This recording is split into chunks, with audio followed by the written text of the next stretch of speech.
That is starting. All right, it looks like we are live. Welcome to the GITV live show on September 30th, 2014. Today is quite an auspicious day. One, we have Greg Wong, aka Spartan117GW, got it right this time. And because SB199 was actually signed by Governor Brown today, later in the show at 4:50 p.m. Pacific Standard Time, we will have the CEO of Airsoft GI1, Walter Chang, on here to answer a few questions regarding the passage of SB199. But without further ado, why don't we get into our promos really quick here. First of all, today is the last day to use the Lone Star coupon code for 21.5% off. So if you want to get that coupon code, that 21.5% off, use it today before the end of the day. We also have APS UARs on sale for $165 on our website. Elite Force CO2 pistols are on sale. Some of them are on sale for $85. So you really ought to look out for those. The sniper giveaway is still ongoing until the end of October. So when you get a code, you're going to put that into the secondary website. You have a chance at winning something, which I think is dope. We also have a couple mystery boxes that are currently live, and they're about to go live tomorrow. First of which is the High Risk, High Reward mystery box, very aptly named, for $250. We have the Guns and Gear mystery box, which is currently available for $55. And tomorrow, the Make It Rain patch package is going to go live. That's going to be $5. Now, we also have the Rebel Training Camp coming up on the East Coast this weekend, which is actually the main reason why Greg is here, because Greg is going to be out at the Rebel Training Camp representing PTS. So if you want to get on that event, make sure to purchase it on either airsoftgi.com or gitactical.com, because it's $40, and if you want to show up the day of, it's going to be $5 more, so $45. So get it on the websites ahead of time and save some money. We also have Bob the Axeman's, my zombie extravaganza, coming up on October 25th at GamePod Combat Zone. It's going to be awesome, super cool. It's going to be a zombie game. It's $45. Again, it's cheaper if you register online before the event. We also have the Fort Ord firefight coming up. I know Daniel and I are both really excited about that. Daniel, you've played Fort Ord. I haven't, and I really want to go there.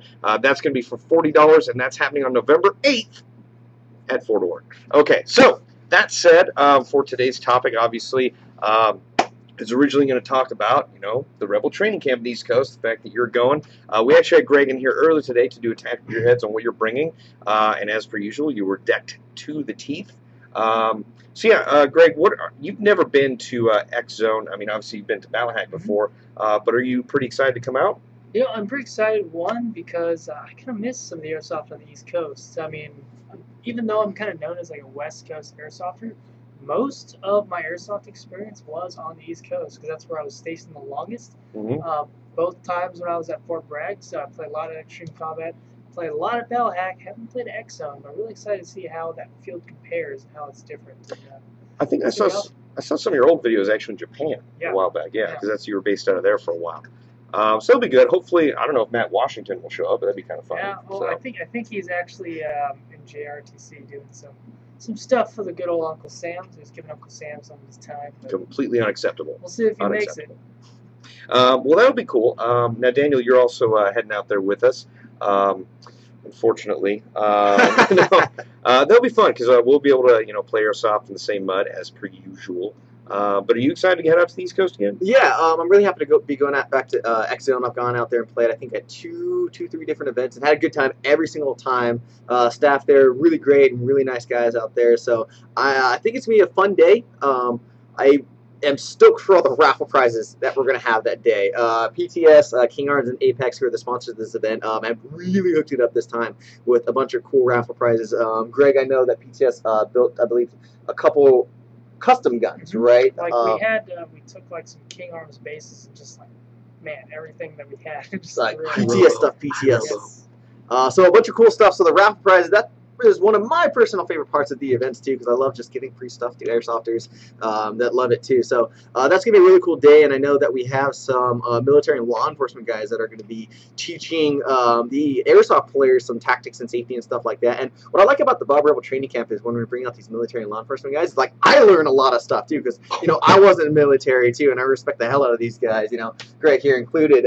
But they will teach some tactics and stuff, and just like I've never thought of. Like I think one of the things was at GamePod during the last Bob's Rebel Training Camp, there was the military instructors were teaching us a method of how to like breach into a building. That was amazing. That was really cool, and it was super Stunning. simple, super simple. But the idea was like, let's say you have like a window like waist high that's not like super, you can't just like step over it. The concept was you have your buddy just take a knee, and your knee, it becomes the step, and you know you make yourself steady, and then your buddy just like ups in like instantly in, and the whole time the gun is up ready to go. So he's like all of a sudden like not through a doorway, through a window, coming in ready to shoot, you know, and it was just like, whoa, that's so simple, so genius, you know. So I thought that was really dope. Yeah. So I'm stoked for that aspect too. No, that'll be really good, and we are. I mean, some of the aspects we are going to cover. Obviously, we're going to teach gun safety. You know, start out with that's the most important. But then we are going to go on to patrolling, how to defend a position, how to attack a position, and a variety of other tactics that people getting in airsoft may not be thoroughly acquainted with. And you're right. Like every time I go to one of these training events, when we have law enforcement, military professionals, I always learn something because I'm not a trained military professional. I'm a farm boy from Central California, so what am I going to know? So yeah, it's always great, and that's the other thing is the younger players get to learn something, and a lot of the older players do too as well. I would like to point out and say hi to Robo Murray, who is here in the chat. Here too. Arwen, really? And Dan the Knight. Oh, this is dope. Oh, this is great. Dan the Knight, you're cool. Hugs. Yeah, hugs. Anywho, yeah, that should be a really great game, and we are concentrating our battles at X Zone, so we can have some more high-intensity skirmishes, and hopefully there will be some artillery deployed, but we'll see. Yes. So that should be very fun. So my question is, I know me and Bob are going to be rocking some, it's going to be some King Arms and Apex guns when we're out there, which I'm pretty stoked for, because I got a chance to use some of the new Apex guns a couple months ago, and they worked great out of the box. But Greg, what are you planning? Tell us a little bit about your gear, your guns and gear. Thanks. What do you got behind you, Greg? What's over there? Oh, what a coincidence! We got some Greg's gear right over there. So some of the new. Hold this real quick. Well, some of you guys may be pretty familiar with this. This is the ERG with the it's the ERG Scout actually with the Cmr Centurion Rail System on here, fully decked out. I ended up getting a new battery box because my last one bit the dust. But yeah, it has the Enforce Light, Battle Comp 1.5, really beautiful rail panels. If you guys aren't familiar, these are the real rail panels that actually go right on there. It's a really elegant gun. Robo actually has a build really similar to this that is also equally as awesome, if not more awesome. That plus the recoil system is really awesome. And then of course, fully decked out with these babies. They just came back into stock with you guys too, so which is pretty awesome because these things were like vaporizing. Yeah, they went out pretty fast. If you guys aren't familiar, these are the new EPM, or Enhanced Polymer magazines from PTS. Probably some of the best designed magazines, in my opinion. They hold 150 rounds.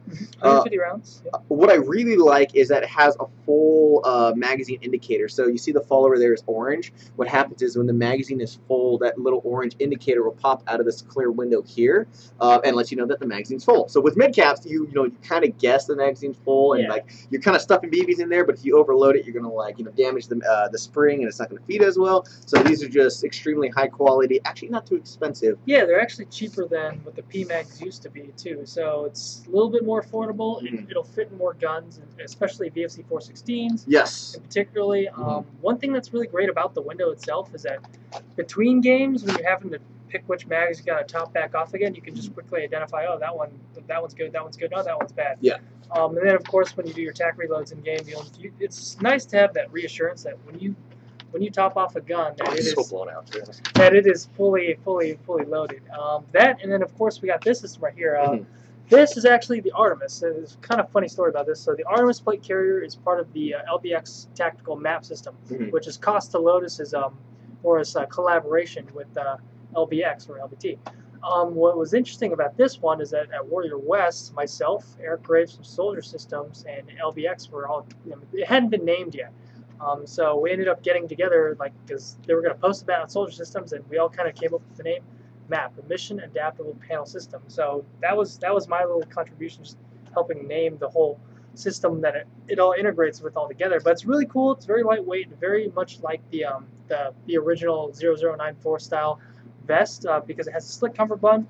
But what's really cool is that the whole panel, hence the whole adaptable panel system, comes off. So literally you just pop those two clips. It's pretty quick. Can we do it now? Do it now. Just pop those two clips and then just velcro it off. watch your ears. Might go loud. Yeah, headphone warning. It held the headphone warning, and then you just put that in, and then wham, done. Now if this was the HSGI collaborated assaulters panel or this, that, and the other, I mean, so many different setups. They got the pistol pouch and everything, so it's really nice. It was really kind of built around Costa's classes, because they do a lot of different classes where people are switching between different setups, so it's kind of built around that. It's also got this integrated admin pouch, but overall really nice. This one's in mass gray. It actually goes really well with the Ranger Green, which is what I'm going to be running at the Rebel Training Camp. But overall, pretty awesome. Go ahead. I was gonna say, I love how quick that happened. Like, if I were to have to unmolly all that and then remolly that, we'd be at the end of the show. Yeah. That's an exaggeration, but I just like how that was designed. I think it was very well thought out. Very impressive. Especially with the high-speed gear stuff, because we know the mouse clips on there is like, it's a blessing and a curse, because it ain't going to come off, and putting it on there is a torture and a half sometimes. I definitely really like this, was a mission adaptable... mission adaptable panel system. Like, maps, yeah. I really like that because I like switching back and forth between assault rifle, shotgun, and SMG submachine gun mounts. So that's a really cool setup. I definitely like to get that kit for myself personally. I would like to say hello to the following people. Obviously, Thumpy Covey's here, Thumpmaster 6. I've also got Action Sport Games Bob, Double Bob Day. Obviously, we have David Wynn as earlier. We also have Wood, and we also have Josh Erickson. So hi to all you guys. Hey, buddy. And thank you for stopping by. Appreciate it. So yeah, that's really cool. That is a Costa leg rig. Yeah. So I mean, I know you're really familiar with this because you run one as well. Yeah, it's awesome setup, more or less.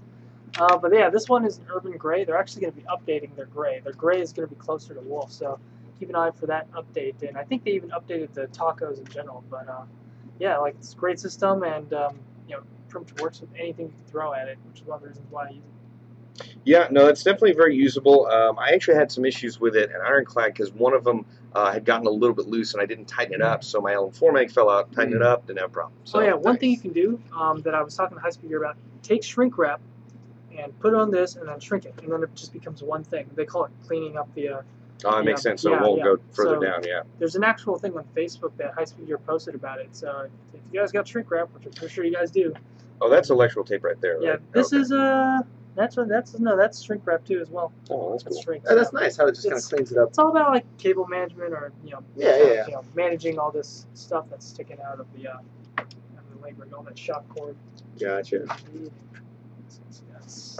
Yeah, this weekend's gonna be a lot of fun. There's gonna be a lot of airsofting, so it should be good times. Someone was actually talking about a Springer challenge, Greg. Yeah, I'm trying to remember. I believe he's here. JE the Airsofter. Yeah. Like, so a couple guys want to do a Springer challenge. We're also going to be at Battlehack on the 5th. Yeah, we will be at Battlehack on Sunday, which will be what's that called? Righteously Awesome. So yeah. The return of the X-Man. Indubitably. Yeah, I'm stoked for that because I've never been in that field. First time. TVB4 and 4.5. Epic history right there. Yeah, that was probably the best TVBs we've ever had, because that was ridiculously epic. And I'd had it's called a really crazy idea of what I'd like to do at Battlehack, and it's so crazy and so stupid that I think when I even tell people, they're going to forget about it and not think I'm going to do it. I really want to hide in the lake. In the lake? Yeah, I want to make a tube that will go to the surface. That'll look like some plant floating there, and then maybe like a mini periscope, and then just like hold on to like a branch at the bottom of the lake with my axe, and then just wait for someone to get really close, or to like think they're taking a break and be like, oh! So just scare the bejesus out of them. That sounds amazing. Yeah, that would be really. Or I might just be waiting in there all day with leeches and have no idea. You might have better luck in the swamp, just because like the proximity some people get to. Good, that would be scary. Like, because the swamp is like pretty open, and then all of a sudden seen coming up like you were there the whole time. The swamp is an amazing place to fight. Yeah. Bob the Swamp thing. Yeah, absolutely. What could go wrong? Or I could just be out there and not know the game's over. So 2 days later, where's Bob? I'm so cold. So cold. That's cool. But what's the last piece of kit that you got? Let's see. I also have the Team Wendy Expo helmet. It's a Can we talk about this, or is this like secret? Not yet. Not that. Okay. That's good. That tease. Good little tease. Yeah. This is Team Wendy Expo. I had this for a while. It was funny. The TVB4 was the second time I ran it, and that was when it really started getting a lot of exposure. But yeah, this is the carbon fiber helmet that I've had for pretty much since then. It's really great, lightweight. fits really good. The cam system, the actual closure system on here, amazing. Really easy to use, really comfortable. I mean, just that you look at the way everything's set up inside, your head's literally suspended in there. Why don't we show a little? Yeah. You guys can't see it. There's all those. I don't know what it was called, like padded cells or something to distribute the bump. It's they're called like crush tubes, but they got these pads on them, and it kind of more or less helps with the TBI, and it helps with just the crush resistance. It makes it a really superb bump helmet. For those who don't know, TBI is traumatic brain injury, and also some folks are commenting. Greg was not actually a corpsman; he was actually in the Army. And in fact, paratrooper. Okay. Yeah, tell him a little bit more. Just a really quick rundown. I enlisted in 2008, ended up going through AIT 25 Bravo, which is IT specialist, Signal in general, then going to Fort Bragg, 82nd Airborne, 1st Brigade Combat Team, and then after that did 2 years in Japan, which was really great, 78 Signal Battalion. Ended up being in WLC, which is the Warrior Leaders Course, when the tsunami hit. So it's funny, I was in the 82nd when Haiti got hit, and then I was in Japan when Japan got hit. But yeah, and then yeah, both units ended up helping out with that. And then when I went back to Bragg, I ended up going to 112, which is like the Army's premier Signal Battalion. It's the last airborne Signal Battalion, but it's with USASOC, so it's a really cool unit. A lot of great opportunities from there. But yeah, more or less kind of tied up the contract after 6 years and kind of tried to come back to the real world, I guess you could say. Roger that. All right, well, it looks like we've got a 4-minute warning window for Airsoft GI CEO Walter Chang, so he should be in here pretty soon. Let's see. Actually, I want to get a really quick shout-out to Killertron 9000, and this shout-out is going out to Commissar Panther and the Woodland Airsoft Rangers. Your shout-out has been approved. And I like that there's someone with a Commissar name. Commissars are my favorite characters in Warhammer 40,000. If you play that, you might know what it is. So anyway, all right. Pearson Matakas is asking when we can get an ETA on the talk about SB199. ETA is so soon. It's so soon. As I mentioned, Walter should be in here in about 3 minutes.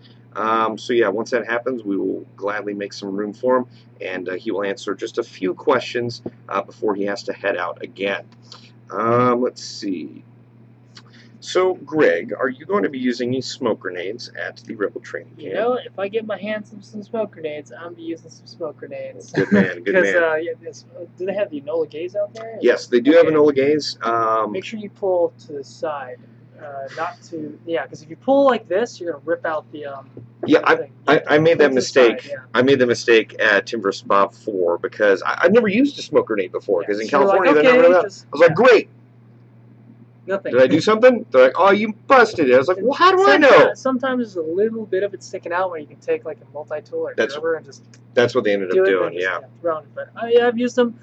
They work pretty good. They're pretty affordable. They don't last the longest, but they will give you a little bit of smoke cover. And it's actually a good distraction. And man, does it look cool! Like I think there was a shot in the TV before video. There's just smoke everywhere. Oh, absolutely. So epic.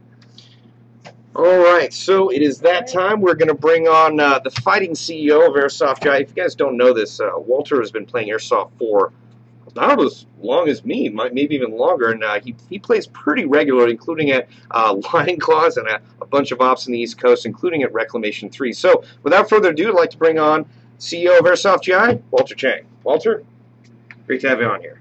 Hey guys. All right. What's up? Now there are actually a lot of folks that are wondering about the answers to the questions we're going to ask, so I'm just going to get right into it if you don't mind. Okay, so what's the topic for today?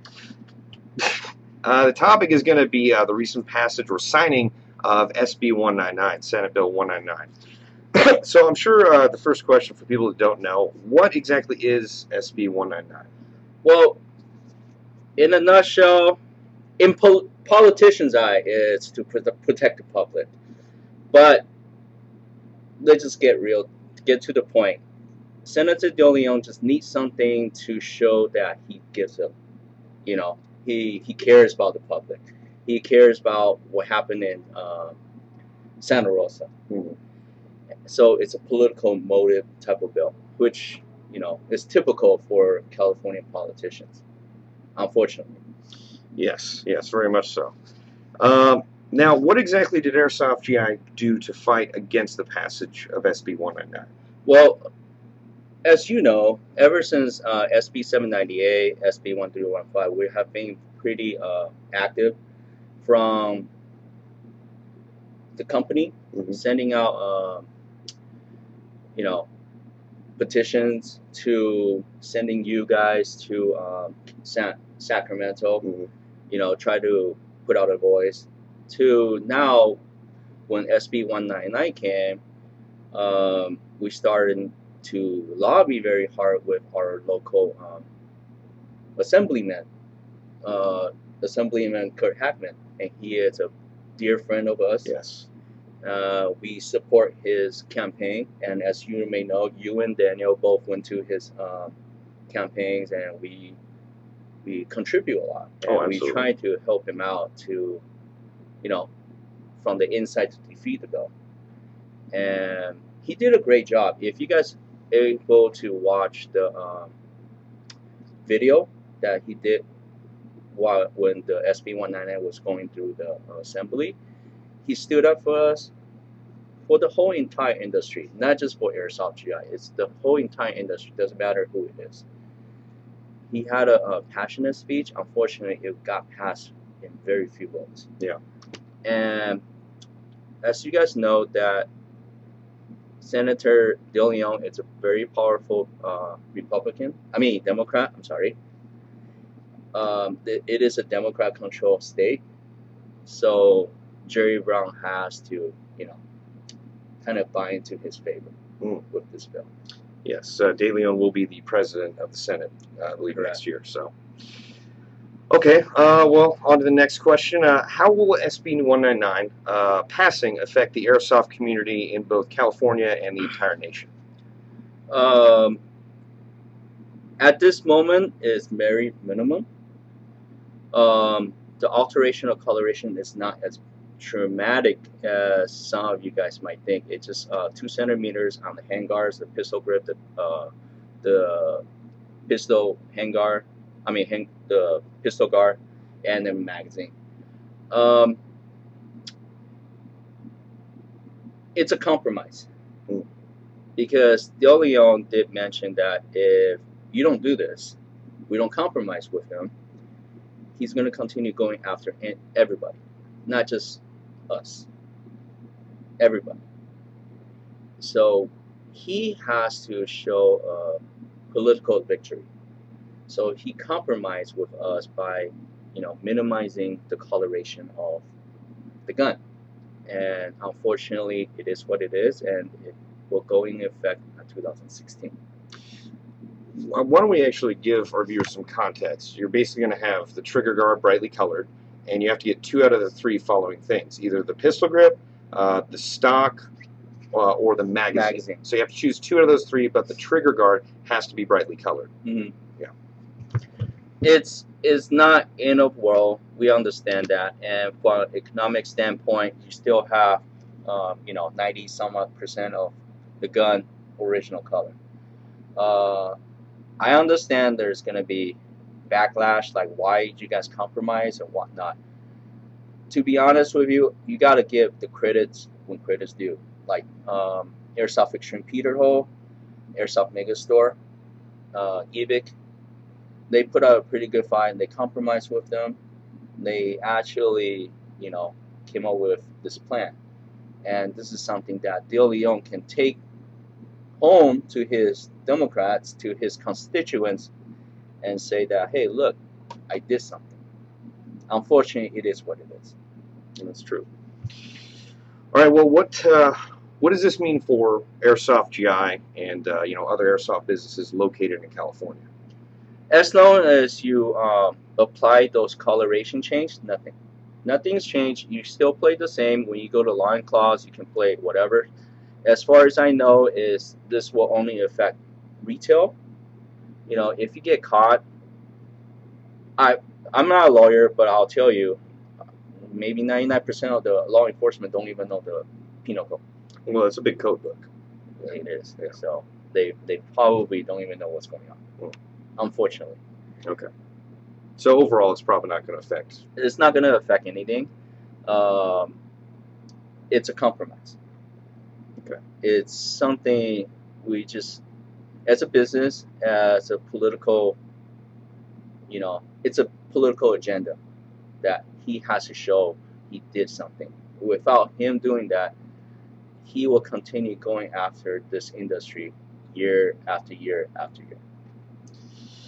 Well, for our final question today, we have, will Airsoft products be more difficult to purchase, or will they become more expensive, possibly?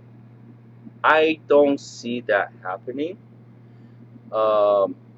As you already know, Airsoft product has been, the price has been coming down. Oh, yeah. Ever since, I don't know if you remember back in the day, you buy a Tokyo Marine AUG, it's like $1,000. Oh, my God. Yeah, no, I know. Now you can buy a JG AUG for 140. Yeah. 120. Competition's a great thing.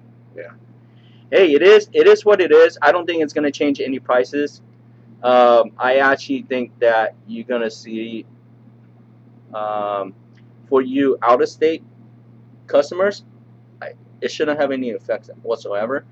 It will only affect the California buyers, and it is what it is. I don't think there's going to be any change in terms of pricing, in terms of supplies, in terms of how the sport will continue moving forward in the whole entire United States. Okay. Well, that's definitely good to hear. Well, I believe that's going to do it for all our questions. Thank you so much for stopping the live show, Walter. I really appreciate it. All right. I know you don't normally do this, but... no, I don't. Yeah. Because I don't think I'm... Did camera add 20 pounds to me? No, just... 15 pounds. I'm not going to say anything. Yeah. All right, thanks. All right, thank you again, Walter. All right, guys, so I hope that answered some of your questions regarding SB199. I hope that was helpful. But we figured it'd be best to get the information straight from the CEO's mouth, and it looks like everyone is leaving the room, so I guess I'm talking to you guys by myself. All right, so since they're all gone,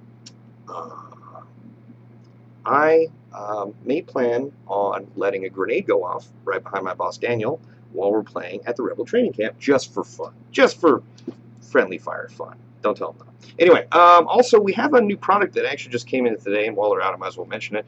We've actually got a Kel-Tec. Where's Daniel? Oh, he's got to take care of something real fast. Oh, geez. He will return. Okay, well, he actually is more knowledgeable about this Kel-Tec gas blowback, so when he comes back on, we'll have him talk to you about it. But I don't want to give you a little showpiece of it right here and now. Pretty fun gun, and because it's mostly polymer, it has quite a bit of kick. This will actually make a very good PDW, personal defense weapon for airsoft, for, like, let's say snipers or whatnot. So anyway, I'm going to set that down until Daniel comes back in and can talk about it, which he is right here. I think I actually got to mess with it outside. Yes, you did get to mess with it. Daniel, why don't you tell our viewers a little bit about this gun? Okay, so this is the new SOCOM Gear Kel-Tec PLR 16. We just did a GITV Uncut that I believe is online. If not, it should be online today or tomorrow. But this is kind of a cool, unique gun that has some interesting features. My first thought is that this gun is very lightweight. It's made out of polymer, so I would ideally see a sniper or a heavy support gunner utilizing this as a backup gun, or this could definitely be a good primary CQB gun. So most notable thing to fact is it is a gas blowback. It's not an AUG. Then what's more awesome is that it utilizes normal WE gas blowback. I believe it's the closed bolt style magazine. It could be the open. Could be mixing that up. We'll get more information on that to make sure I'm not wrong. But what's nice about that is these magazines are readily available. So it is a unique gun, but you can find magazines here at AirsoftGI.com. So it has a pretty nice rate of fire. I don't have gas in it right now, so I can't fire it for you guys. It is coming in October, so hopefully in the next few weeks, well, next month for sure. And it is slated to have a MAP pricing of $199. So it's actually pretty affordable. I had a chance to shoot it, and it had some decent range and consistency for it. It was actually pretty fun because this is one of the first gas blowback rifles that I shot that didn't have like a stock, and I just fired like shooting out like this. So you feel like the kick a little bit more. So pretty interesting guy. This coming soon to AirsoftGI.com. Yeah. Do we have time for a few more new products? Yes, we got about 15 minutes left in the show. So. Sweet. Let me show you guys a few new products, and then we'll jump into questions and answers because I'm sure you guys have a bunch. Folks, we are going to be doing shout-outs and Q&A in the last probably 5 minutes. So if you guys are asking for shout-out, Just hold that down until about, I don't know, 5:05, 5:10. I'll probably just go over these new G4s pretty quickly for you guys. I really like this one because it has a, what kind of, I forget the name of this one? CMR. This is the new Cmr Rail System, the same one that is on Greg's gun.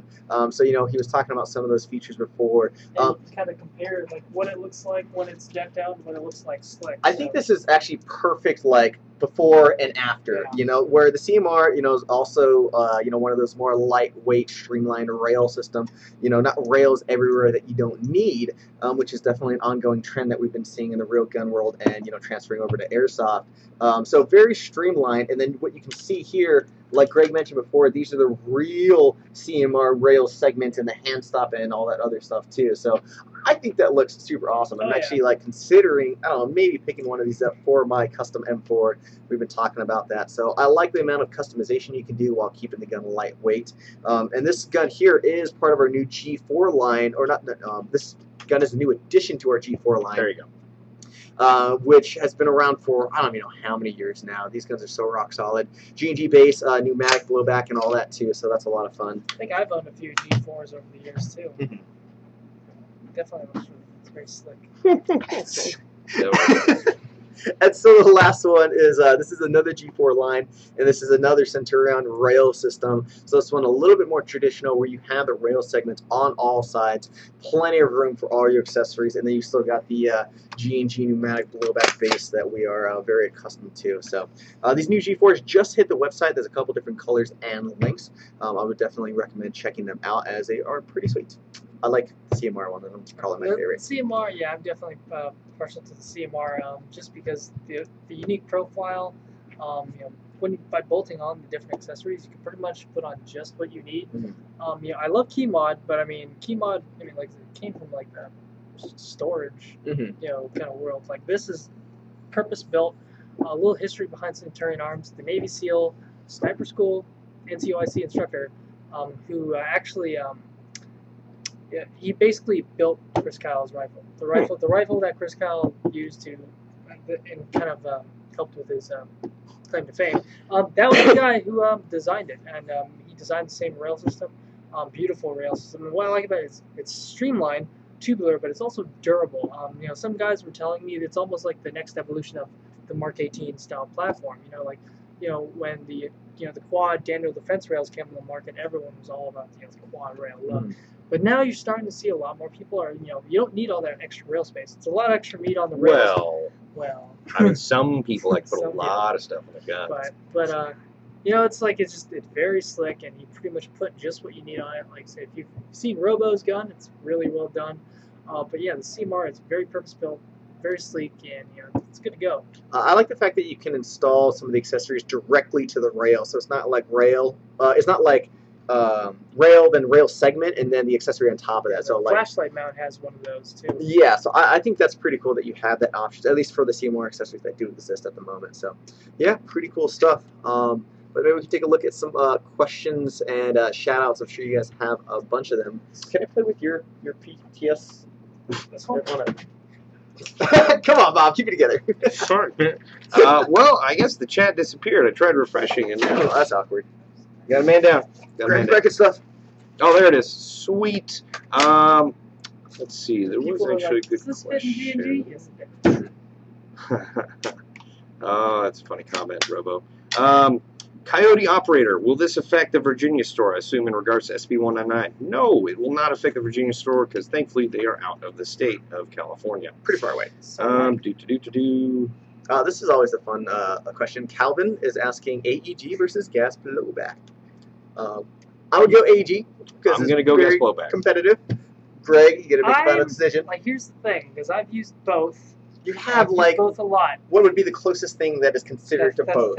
Well, here's the thing, like, there's a reason why I love, of all the PTS guns that are out there, there's a reason I love the ERG. It gives you the feedback and a lot of, like, the realism that you get from gas. The trigger response is also really good for an AEG.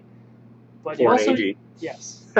You know, not quite as good as gas, but definitely very good for an AEG. It's like right in the middle. And you know, of course, it's just like the reliability in terms of weather. You really don't have to worry about weather too much. You know, like I've taken the MCAM out a lot, and I'll take the ERG out a lot. You know, certain fields, sometimes it's always fun to use gas, but some fields cater more towards like AGs or Polar Stars and stuff like that. So you kind of situation dictates. But if you're, the closer you are, the more, I guess, friendly, gas can be, definitely a little bit more towards your advantage. But once you start reaching out, you might start wanting to look towards like AGs or Polar Stars. But I mean, to each their own. People have done amazing custom work to gas guns, but just from out of the box, that's more or less kind of what I've seen. Yeah, but I'm going to go with gas guns mainly for the functionality, the feedback, Sound. and the sound, and also how close the manipulation is to real firearms. You guys mind if I get into a couple quick shout-outs? Yeah, go for it. All right, so shout-outs to Iron Sight Spartans. Your shout-out's been approved. Stay Classy Airsoft and Retina Airsoft. Your shout-out has been approved. Now, Sean Phillips, you and your two friends, Noah Freha, forgive me if I get these names wrong, and Connor Moreau, or Connor Merritt, have been shouted out, and it's been approved. LinkedIn, very interesting name. Your shout-out has been approved. Now we also have... Who wants to add you on LinkedIn? Possibly. Let's see, sorry, we have a few more. Jacob Presley, your shout-out has been approved. And also, 501st Airsoft, nice name, your shout-out has been approved. And I believe I already got Iron Sight Spartans, but just in case, your shout-out has been approved, and Thomas Nutt's shout-out has been approved. All right. I saw a couple questions in there. One of them just disappeared. Okay, there's from Matthew. He's asking Crytek SPR or Crytek SPR or CRB. So between the two, which one would you choose? SPR is a longer variant, so I would choose that if you're going to play outdoors, and the CRB is shorter, so I'd do that if you're doing like CTV. What I like about the CRB is like lengthwise. I mean, like I said, the SPR is great because length, but I mean, like just from running around with the CRB, it's just kind of like mobility on terrain, and moving and fighting positions and stuff like that. I like the CRB just because you can get in position real fast, and you're not fighting the length of it. Even outdoors, you're just getting in position real fast and you're up. It's just really nice, and you can transition to indoors and outdoors really, really well. And it has like a montage where it's killing people with that thing. But yeah, I mean, for me, I think I'd probably go with the close quarters. The CRB? Yeah, the CRB, because the 10 inches works fine. Even for outdoors. I would personally go with the CRB just because even if I am outdoors, like, it's just going to be a bit more of a challenge. I'd rather have a shorter version so I can cut corners easier in case I had to. I would like to throw out a question real quick from Dylan Lavial, or I don't know if I'm going to say that, but anyway, sorry I forgot your name wrong, Dylan. If we buy a gun shipped out of state, will it have to be colored? So if we buy a gun shipped out, oh, you just said the same question twice. No, if you buy a gun out of state, it will not have to be colored. So there is your question. Let's see if there are any other. Oh, shout out to SJ Airsoft. SJ Airsoft, your shout out has been approved. Let's see if there's any other questions. For them Q's and Q&A's. Oh, I saw a question on scars. It's jumping around from, I can't see it, Sykes141 is asking, I think it was the G&G scar versus the AEG scars. Those are both really solid guns for the price. They're difference in price, I think, by like $100. So I mean, that's where one of the manufacturers is going to come along. The AEG Scar by Wii is really solid for the price that it is. I believe we actually have some like double magazine packages. In terms of internal quality and overall reliability, if you have the money, I would recommend the G&G. But if not, I really like that the Wii version has a really high rate of fire. I think we clocked it at like 20 BBs a second with 11.1. Oh, that's solid for a stock gun. Yeah. Because I've actually owned 2 G&G Scars. I've also had the VFC Scar, and then I got to mess with when Charlie had the WeTech Scar level cap. Between the two, the G&G and the WeTech, like you, I think I still prefer the G&G, but the WeTech is not bad. Yeah, yeah. I know Charlie wrecked on that video with that Wii Scar 17. That thing wrecked. Was it at Jericho? Maybe it was at Jericho. Yeah. Action Sport Games Bob has actually a really good question. What is the secret behind Callsign Hollywood's luxurious hair? Oh, he doesn't cut it. Oh, that's not true. Does he? He hasn't cut it in a while. Yeah. I'm going to say Elite Force BBs. That's all I got. Okay, next question. Actually, this is a really good one. Paint Meister 36. Question. I'm looking into getting a tack light. What do you recommend? Enforce. Nice. So you recommend Enforce. which is what this is, by the way. If you can, I got really lucky that my Marine buddy hooked me up with a Surefire flashlight. Oh, so well, that's God, like, that's... obviously. I know. It's just easy answer. Those are so Easy expensive answer, and awesome. They're very awesome. We got some really nice. One of my favorite flashlights, I would say that is attainable to most airsofter is the UTG Leapers flashlights. So I know this is gonna sound very sales pitchy because we do sell them, but I've sold dozens of these at the retail store, specifically the UTG LED flashlight. It's a great flashlight because it's an LED bulb. It's 200 lumens, and it comes with a pressure switch and the mount for the rail. So for an airsofter, it is an excellent light. And they have an upgraded version for I think like $80, which is like the long distance version. It's still 200 lumens, but you have like different like high, medium, and low settings. That's nice. And then more importantly, you got that strobe. That's a super intimidating. Oh man. Some fields don't allow you to do that because it can be dangerous to your eyes at that super bright light being flashed in your face. So that's the flashlight that I would recommend. Surefire. I would actually, I don't have a specific flashlight to recommend because I generally would go into the Airsoft GI walk-in store like last minute when I realized my flashlight was broken. I need something. Just pressure switch, give it to me. And I think it was a UTG, but I've been using that for a while.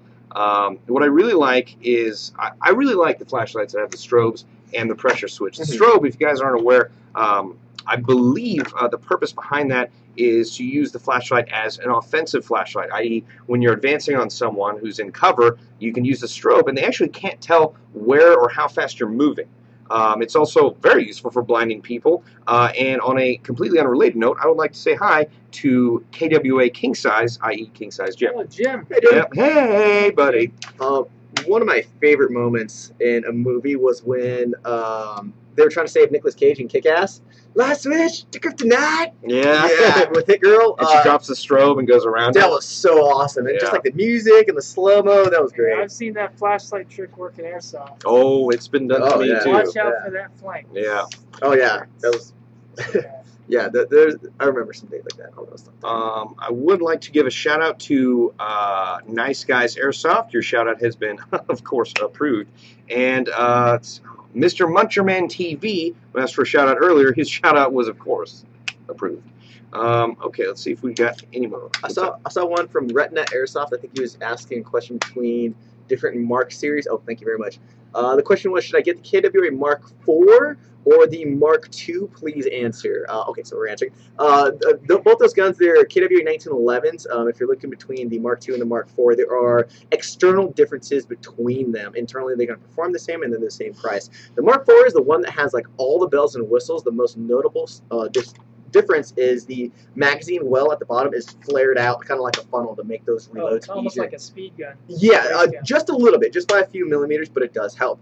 The other difference is the guide rod underneath the barrel on the Mark IV is, the barrel itself is not straight. It's what's the term? Where it comes out a little bit. It funneled. Funneled yeah. So that's also cone. Yeah, cone. It just it's really just looks at that point. I personally went with the Mark II because I felt like it had a more classic look and I didn't want all those extra bells and whistles. But otherwise, I usually recommend the Mark IV because they do have more upgraded external parts. But otherwise, it's up to you. Really quick, I would like to answer a question from Sam Landau. Sorry if I didn't pronounce your name correctly. Bob, do you still have your KWA 1911? Yes, and I was using it at Operation Ironclad, and it was great. We actually had a question from, I believe, Racian. I'm not exactly sure to say that name correctly, so please forgive me. I'm looking to build an M4 DMR. What motor would be the best? Now, I'm actually not the best person to ask that. I would say either Daniel or Mark would be the best person to ask that. So, unless you want to answer it, do you want to grab Mark? No, I want to answer that for sure because I built a AEG DMR, and so the couple motors I would highly recommend would be the Lonex A1 motors, long type, well actually whatever type, whatever the DMR is going to be. If not, I'm personally using the Tinley 40K motors. Those motors are very, very strong, have great magnets on them. And I actually use, I like the amount of torque on them so much that I use it in my TMR and my normal AEG, and so that's how I get like super snappy trigger response. So you got to be careful that you got to make sure you upgrade all the internals because it's a very powerful motor. You can't always put it into some stock guns. You'll actually shred the piston and the gears. So those are the two motors that I would recommend off the top of my head. Great motors there. All right, really quick shout out to Ranger Operators. Your shout out's been approved. Also, shout out to Team Oceanic Corps of NorCal. Awesome name. Shout out approved. And East Coast Operators has their shout out approved. Well played. Do you snap with both hands? Yeah, why? You can't snap with. I can't snap with my right. Well, no. Here, try snap with your right. No, just your right one. No, you're gonna do it till the show's over. It's gonna be a long show, guys. No, not the left. No. You can do the left. Okay. I guess you're ambidextrous. Okay. Yes, I am. All right. I believe we were running out of time, so maybe one more question and one more shout out. EXP Airsoft, your shout out has been approved. Oh, that's a good one. The Sci-Fi Airsofter, good name by the way. Do you guys, do you guys think Airsoft should include more guns and armor from sci-fi games and movies, i.e., Halo, Aliens, and Starship Troopers? Nice choice in that last There one. is an Airsoft pulse rifle. There is, Yeah. and I believe it's a custom production. It's a kit. And we even saw, I believe you're at Timbers before. Someone made the Halo pistol. What is that called? Oh yeah, I actually have it. It's the one Pete Walsizak. He built it out of like a USP or something. Yeah. It's got a laser in there and everything. It's CO2 powered. It works. Mhm. It's funny. The trigger squeeze on there is crazy, but it's awesome. It's awesome. Thanks, Pete. For any of those folks that are aware of the existence or even play Warhammer 40,000, I would love to see a bolter. I'd love to see a las gun. I'd love to see a bolt pistol. I'd love to see I believe it's the Morita from Starship Troopers, because it has an integrated shotgun, which is the main battle rifle from Starship Troopers. You've seen the movie, please. No, yeah. Oh, thank God. Okay. You know what I want to see? So I was talking to Chen about it. So the Masada or ACR in Oblivion, Tom Cruise's yeah. upon a closer looking at the gun, it's actually based off of Oblivion. And one of the prop houses here in LA, Chen went to go see it and held the actual thing. And there's actually some instructions online, but that guy knows how to do it. But that's a project I'm considering undergoing. That'd be cool. It's got such a tiny mag, though. Yeah, I'll just use it. Yeah, I know. But still, it's like Oblivion gun. Yeah, that's dope. Yeah. Well, all right. Unless there's anything else we need to go over. I will have one thing to say. In light of everything that's happened, make sure you guys are playing at actual airsoft fields and using gun bags. And you know, this actually, a lot of people don't know this actually happened to me once, where the cops came to my house when I was a young kid, like first year or so playing airsoft. Don't do anything stupid. The gun on the ground, comply with everything that they say, and you'll be good to go. Don't do anything sudden. I mean, there was even an incident lately where a guy was just pulling his license out of the car and he got shot. Of course, really crazy shoot-no-shoot scenario. But make sure you guys are using a gun bag. Make sure you guys are playing in regulated fields. But if worst case scenario happens, don't do anything sudden. Don't do anything stupid, and just comply with whatever, whoever shows up on the scene. But yeah, it does happen. It just happens, especially when you're young. Well, very good message, Greg, and very well played. Do you have anything to add, Daniel? I think, Greg, you said it very well. All right. Well, that's going to do it for our live show on September 30th, 2014. Thanks again, guys, for stopping by and staying through the whole thing. And make sure to use our coupon code before it ends today, Lone Star, 21.5% off. Oh, man, Aaron Rose is here. Hey, Aaron. He's at Ballahack anyway. See you on the 5th. Yeah, we'll see you soon. So excited. So excited. All right. Anyway, thank you guys for stopping by. I'm Bob the Axeman Hildebrand. This is Daniel. And this is Spartan117GW. And he can't snap with his right hand.